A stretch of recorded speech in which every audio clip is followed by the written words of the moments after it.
Halo, selamat datang kembali di channel United Identity, channel untuk para fans Manchester United yang selalu berpikir logis dan sistematis.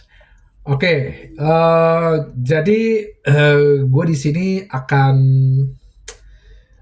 kasih rating ya buat para pemain setelah musim 2023-2024 ini berakhir. Juga akan memberikan siapa player of the season dan flop of the season, sama ya young player of the season lah ya. Terus kalau masalah review kompetisi ya lu udah bisa lihat sendiri kan hasil. Kalau secara liga ya hasil di klasemen menentukan jawabannya gitu loh. Terus jadi ya kalau dibilang season ini bagaimana ya itu kita bisa peringkat 8 di bawah Chelsea dan Newcastle. Tapi sebelumnya gue dari United Identity ya, dari gue sendiri juga secara pribadi gitu ya,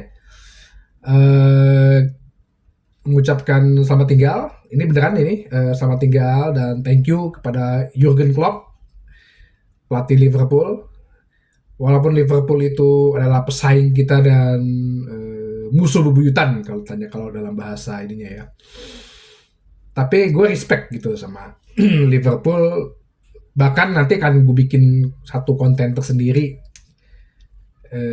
bahwa gue pun mulai berawal suka Manchester United itu karena waktu kecil tuh gue gak suka Liverpool gitu. Tapi seiring waktu ya banyak juga teman-teman gue fans Liverpool gitu, banyak dan ya banter-banteran gitu tuh biasa. Banter-banteran sama penggemar klub sepak bola tuh biasa. Bahkan dulu waktu zaman Ole kita kalah 0-5 gitu di kandang ya di Old Trafford tuh gue dikirimin kaos 05. Gue pakai tuh, gue foto.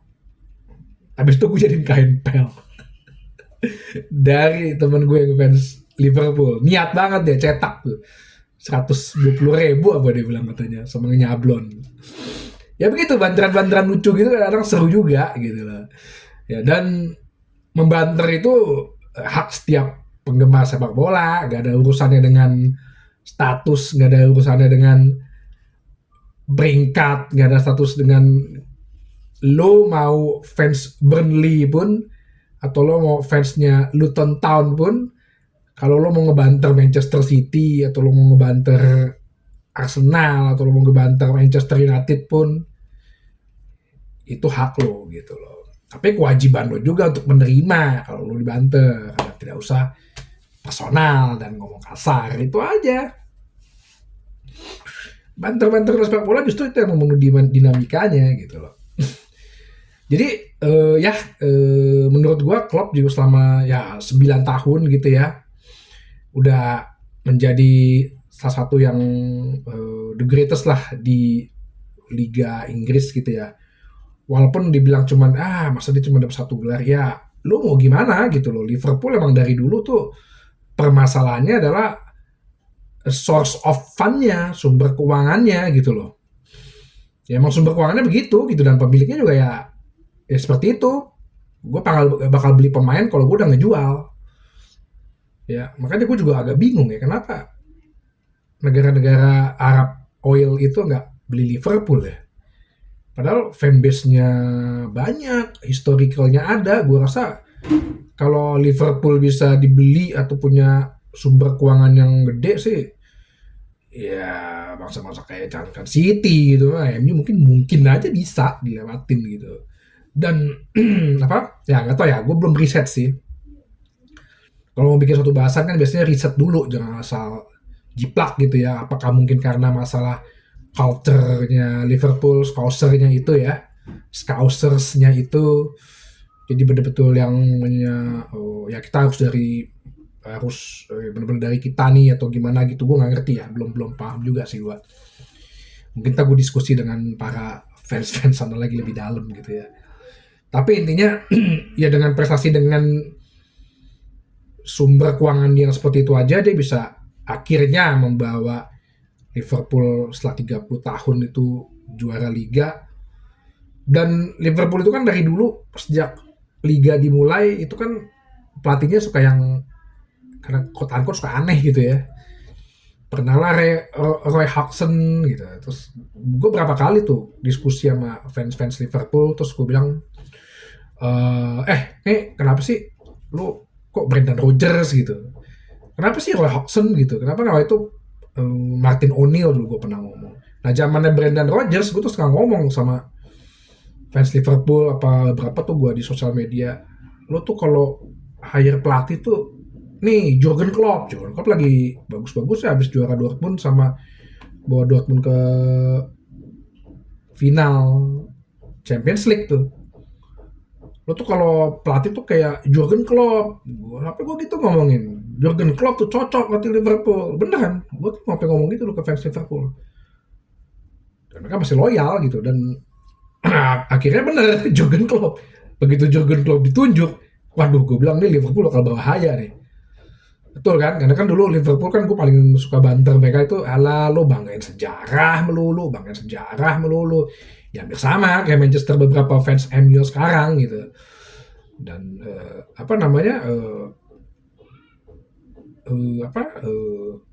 sampai akhirnya si Klopp ada speech-nya yang dia bilang ya udah lupain ngomongin sejarah gitu. Soalnya kita ke depan. Wah itu gue bilang wah ini bakalan bagus nih ya.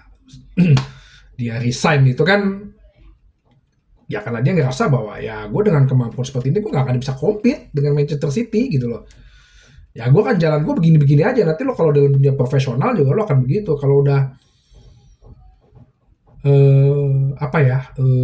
istilahnya penopang lo di perusahaan itu emang sumber dayanya segitu-gitu aja, ya lo saatnya untuk pergi gitu loh. Ya lo gak akan bisa kemana-mana, bukan gak bisa kemana, ya lo prestasi lo begitu-begitu aja gitu loh. Ya menurut dia ya lebih baik dia resign gitu. Jadi thank you Jurgen Klopp dengan gegen pressingnya bisa membawa ke Liverpool satu warna sepak bola tersendiri di Liga Inggris. Ya gue rasa dia akan lebih sukses lagi di sana. Dan buat Liverpool ya gue akui sih kalau lo lihat ya sejak Liverpool juara itu mereka 8 kali termasuk caretaker punya pelatih 8 pelatih. MU sejak Alex Ferguson sama 8 pelatih. Gue salutnya mana fans Liverpool itu adalah mereka bisa logis dan sistematis untuk ya lo mensupport gitu loh apapun hasilnya. Bener-bener ya begitu manajemen bilang selesai udah nggak ada yang teriak up. Makanya gue pengen lihat nih Arne Slot nih. Gimana sih Arne Slot ini nanti? Bakalan gimana sih dia? Gitu. Gue pengen lihat fansnya Liverpool. Dan bisa nggak nih MU ini bercermin kepada hal itu? Ya. Mereka tuh sabar ya walaupun akhirnya 30 tahun saat tapi at least ya itu gue bilang karena sumber keuangannya ya, tapi lo lihat dong kesatuan fansnya. Ya gue berharap banget misi dan visi gue dengan United Identity ya fans seperti itu.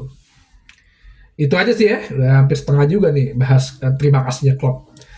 Jadi gue akan kasih rating dulu kepada para pemain-pemain Manchester United gitu ya yang berlaga gitu ya. Dimulai dulu pertama dari jadi gini, rating itu gue berdasarkan ya penampilan, performance, mentality, terus loyalitasnya, attitude-nya, itu yang gua nilai.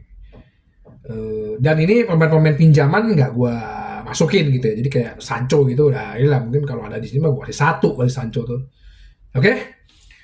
Gua mau dulu dengan Andre Onana. Andre Onana memang di awal kompetisi ya dia pasti tuh biasa lah. Gimana sih lu 4 back di depan lu ganti-ganti proses adaptasi di Inggris, tapi lambat laun dia makin bisa gitu. Apalagi kemarin gue denger dia interview di Overlap, dia bilang katanya lu kalau mau kritis jangan kritis sama main muda. Biar gue jadi bulletproofnya gitu. Kritisin aja kita gitu. Itu gue bilang mental bagaimana lu ngelindungin teman-teman lu gitu. Dan Gue liat nih orang commandingnya bagus di lapangan. Iya, pertama-tama memang bikin blunder yang membuat kita banyak kehilangan poin dan kita kehilangan kesempatan untuk melaju di Champions League. Gua sih kasih Andre Onana ya. Jadi gua ngelihat Andre Onana tuh pada saat final Inter Milan di City gue bilang ini cocok nih main di MU nih sebenarnya nih untuk ngeganti De Gea yang nggak bisa handling ball gitu ya. Gue kasih dia poin 7,5 Andre Onana. Terus kedua Alta Bayindir, gue nggak bisa menilai dia banyak ya karena dia cuma 2 kali, tapi secara overall sih dia oke. Attitude-nya bagus, mungkin agentnya aja agak bawel gitu ya, nggak terlalu bawel juga, dia nggak terlalu keluar-keluar, dan gue nggak mendengar cerita-cerita dia misalnya nggak mau latihan lah, dia nggak mau latihan di reserve lah apa, dia gue denger. Ya gue kasih dia nilai 6,5 lah ya. Terus kita ke back, gue bilang dulu dengan Victor Lindelof. Pernah di episode gue berkata bahwa Victor Lindelof ini kayaknya yang bakal dijual gitu ya kalau dipilih antara dia dan Harry Maguire. Dia tidak ada satu nilai lebih gitu loh. Dan berapa kali gue liat dia blunder juga. Gue liat Phil Foden itu kan yang waktu kita tandang di City kan dia telat gerak tuh. Gue gak tau ya kenapa dia gak main di DM ya. Cuman kalau ada yang bilang kenapa sih dia gak main di defensive midfielder, padahal dia di Benfica main di DM pernah. Ya cuman kan dia udah ngelewatin 4 pelatih ya. 4 pelatih itu aja gak ada yang mainin mempermanenkan dia jadi DM gitu. Berarti kan emang dia sebenarnya gak terlalu works gitu loh. Plus terakhir ini dia jadi cedera. Yang menurut gue penampilannya dari kemarin biasa-biasa aja gitu. Gak ada satu yang peningkatan juga. Gue kasih dia nilai 6. Oke. Kedua Harry Maguire. Oke, Harry Maguire gue suka mentalitasnya dan gue lihat dia membaik untuk musim ini. Ya cedera pemain memang dia yang membuat itu agak kurang menit bermainnya ya. Tapi gue suka attitude dia, mental dia, dan dia udah menunjukkan skillnya dia, dan dia ada usefulnya juga kalau misalnya ketinggalan taruh di depan gitu ya. Gue kasih Harry Maguire 7. Terus Lisandro Martinez juga udah cedera dari awal musim ya, nggak bisa dinilai juga, tapi gue tetap yakin dia sebenarnya tuh ada back yang bagus, attitude-nya bagus, performance di latihan juga menunjukkan dia pemain profesional. Tapi karena dia mungkin jarang main, gue kasih dia 6,5. Tyrell Malacia, aduh, nggak main, nggak usah dinilai kalau gitu ya. Rafael Varane ini kan setelah gue tahu dia pernah ngalamin geger otak, terus dia cedera juga mulai kambuh-kambuh, penurunan performance juga, tapi gue suka attitude-nya dia, profesionalismenya dia, dan dia juga nggak keluar-keluar banget ketika dia mau meninggalkan meninggalkan Manchester United juga dengan baik-baik. Interviewnya dia gue juga appreciate, tapi ya karena dia juga jarang bermain, gue kasih dia 6. Diogo Dalot ini menurut gue pemain yang paling improve ya. Gue lihat dia juga katanya, gue denger baca itu dia latihan, dia rajin gitu ya, makin meningkatkan porsi latihannya, attitude-nya bagus, gak pernah cedera lagi, dan dia saat ini bisa juga sebagai pencetak gol, bisa dimainkan untuk bisa dimainkan berbagai posisi, stabil permainannya. Gue kasih dia nilai 8,5. Terlepas dari dia ada blunder ya, waktu lawan Chelsea ya, kesenggol dikit gitu, itu kan juga sebenarnya penalti 50-50. Luke Shaw, apa yang mau dinilai? Ini orang banyakkan cederanya ya. Ya dengan rasa cedera, apakah dia memang nggak bisa maintain fisiknya, maintain ininya? Gue kasih dia 5,5 ya. Aaron Wan-Bissaka tidak ada peningkatan, walaupun waktu summer kemarin kita banyak latihan sendiri juga, dan gue rasa udah saatnya like dijual. Gua ngelihat eh, susah juga dia untuk berkembang. Di kiri juga dia ada beberapa individual errornya dia. Gue kasih ini orang 5,5. Johnny Evans justru ini back yang gue bilang malah bagus gitu ya, back tengah yang bagus, attitude-nya dia, composure-nya dia masih ada, umpan-umpannya dia, ya fisiknya, stamina-nya dia, lo nggak bisa inilah ngomong udah umur 36. Tapi gue salut, ini mungkin salah satu mental hasil didikan Fergie ya. Gue kasih nilai Johnny Evans itu 8 untuk profesionalismenya dia. Willy Kambuala. Oke, Willy Kambuala kan gue nggak bisa ngeliat konsistensinya dia ya, karena dia sempat cedera juga habis itu. Apakah nanti dia ini akan stabil, aku nggak tahu gitu loh. Tapi dari penampilannya dia selama main sih cukup menjanjikan. Attitude-nya juga bagus. Ada beberapa kesalahan, oke lah tuh wajar. Tapi nggak separah Wan Bisaka kalau gue bilang sih. Gue kasih dia 7. Kita ke lapangan tengah. Sofyan Amrabat. Mungkin karena status pinjaman kali ya. Dia butuh kepastian kali ya. Tapi gue baca di berita kalau emang dia MU nggak permanen kan ada 2 tim Premier League loh yang tertarik gitu loh. Etos kerjanya bagus di lapangan terakhir-terakhir ini. Ya ada error sedikit tapi dia bisa nutupin errornya itu gitu loh. Berapa kali dia kehilangan bola tapi dia juga nyelamatin bola gitu, nyelamatin juga gitu loh dengan winning ball-nya dia, block-nya dia gitu loh. Sayang sih, gue seneng dia main waktu di Maroko tuh bagus banget gitu loh. Ya gue kasih dia 6,5. Mason Mount, ya ini jadi injury prone ternyata. Tapi gue suka etos kerjanya dia. Kalau dia masuk lapangan ya, andilnya dia pasti kelihatan gitu loh. Dan dia juga orang yang profesional, nggak banyak neko-neko juga. Gue kasih dia 6,5 lah. Bruno Fernandes, kapten.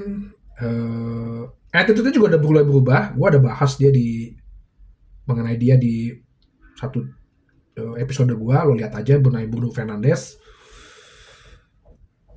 Kalau nggak ada dia kita mati gitu kali ya mateng gitu ya. Berapa kali dia menjadi quote unquote savior gitu. Bruno Fernandes gue kasih 8,5. Christian Eriksen ya mungkin udah kemakan usia ya. Gue agak kurang setuju juga dengan wawancara dia gitu. Tapi sih dia masih bersikap profesional juga sih, masih latihan, gak terlalu banyak neko-neko. Ya gue rasa dia juga akan pindah tahun ini. Dengan attitude-nya dia sih ya gue kasih dia nilai 6. Amad Diallo ini sebenarnya surprisingly ya, kenapa dia nggak dipasang dari awal gitu ya? Mungkin karena cedera sih. Itu juga gue misalkan kan dia kan sebenarnya kan udah di Sunderland kan dia udah ketempa gitu loh dengan sama di Rangers ya kalau nggak salah ya di Scotland. Dia kan udah ketempa dia untuk main di British Liga gitu. Dan terakhir-terakhir dia performanya bagus, menjadi penyelamat kita di lawan Liverpool 7,5 gue kasih. Casemiro, nah ini yang banyak flop banget sih ini.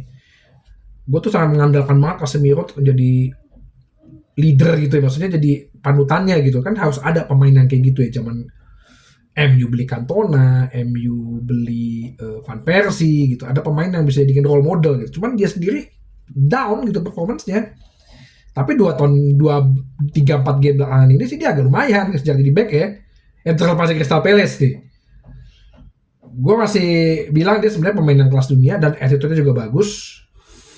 Dia masih mau gitu menerima center back dan melakukannya dengan oke lah 2 pertandingan ini bagus. Seharusnya dia bisa dapat nilai 7-8 mungkin di spesial ini kalau dia bagus kayak musim lalu. Kali ini gue kasih dia nilai 6. Kobbie Mainoo ini adalah pemain yang muda yang berbakat yang bisa menunjukkan ininya.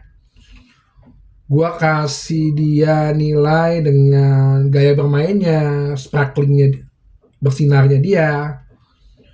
Kobbie Mainoo 8. Scott McTominay, terlepas dari dia banyak beberapa penyelamatan gitu ya, gol-gol yang ajaib gitu ya, Gue nggak melihat fungsinya dia apa sih sebenarnya. Gue mau ngasih nilai dia apa ya, dia ngapain sih di lapangan. Ya, McTom lumayan tanpa visi. Tapi kadang-kadang jadi penyelamat. Gue kasih dia 6,5. Omari Fosun gue nggak bisa nilai. Anthony Martial apa yang mau dinilai dari Anthony Martial, main kagak. 4 deh gue kasih tuh.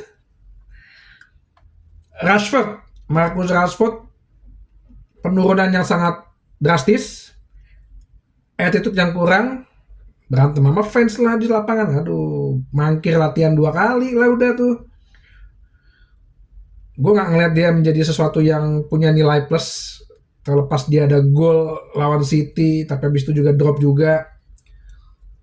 Gue kasih Marcus Rashford nilai 5,5.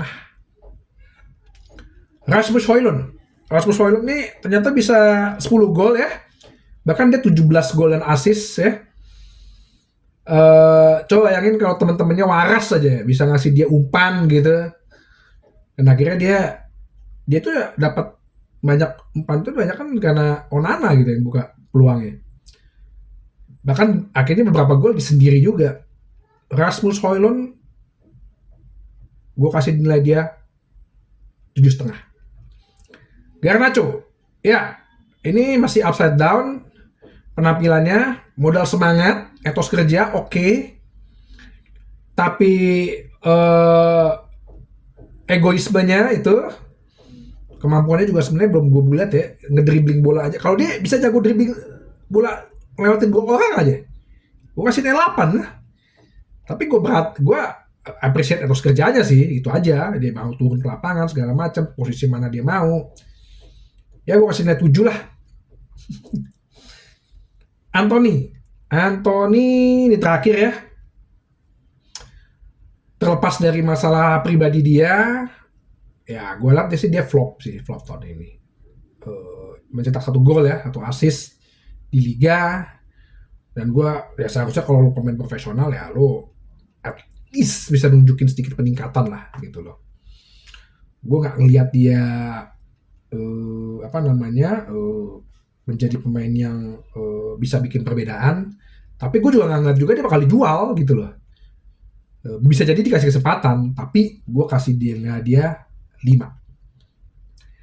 Jadi siapa player of the season bagi gue? Player of the seasonnya adalah Diogo Dalot ya, karena gue lihat dia konsistensinya, terus dia profesionalismenya. Untuk yang player of the season sih gue kasih ke Kobbie Mainoo ya, itu udah pasti. Dan gue yakin dia ada spot tempat di timnas Inggris untuk bersama Declan Rice sama Jude Bellingham di tengah. Itu udah pasti tuh. Kalau si Gareth Southgate milih lain tetap main sih, aduh nggak ngerti deh tuh pelatih apaan. Flop of the year ya siapa lagi? Anthony. Sekian itu aja bahasan channel United Identity kali ini. Nantikan di channel United Identity berikutnya dengan bahasan-bahasan lain. Channel untuk para fans Manchester United yang selalu berpikir logis dan sistematis. Sampai jumpa.